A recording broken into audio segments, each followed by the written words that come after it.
আপাত দৃষ্টিতে ভালোই মনে হচ্ছে। আমাদের প্রস্তুতি ছিল রমজানের আগে থেকেই, যাতে করে আপনার রমজান মাসে সাধারণ নগরবাসী একটা নিরাপত্তার ভিতরে আরও সাধারণ নগরবাসী নিরাপত্তা আর জোরদার করা।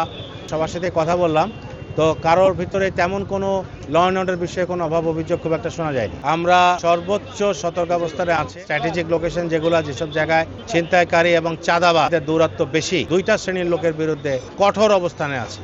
হকারদের উপস্থিতি একটা বাস্তবতা, একটা ডিমান্ড আছে। তারা যে সমস্ত জিনিসপত্র বিক্রি করে, এটা যে লোয়ার ইনকামের মানুষের মধ্যে সেগুলোর একটা ডিমান্ড আছে। তো আমরা বলেছি যাতে হকাররা অ্যাটলিস্ট যাতে বড় বড় শপিং কমপ্লেক্সের অ্যাক্সেস রোডগুলা আপনার প্রতিবন্ধকতা সৃষ্টি করতে না পারে।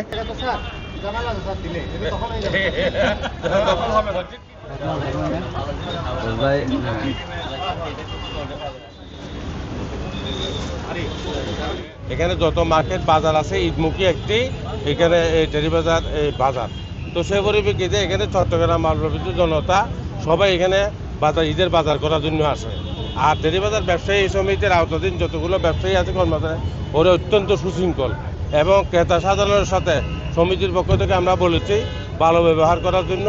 এবং আমরা টেরি বাজার সমিতি থেকে স্পেশাল আমরা সিকিউরিটির আমরা নিয়োগ করেছি। কমিশনার আমাদেরকে এখানে ঠিক মতন ব্যবসা হচ্ছে কিনা, আইন শৃঙ্খলা যানজট এগুলো ঠিক আছে কিনা, এগুলো ভালো করার জন্য উনি এসেছেন।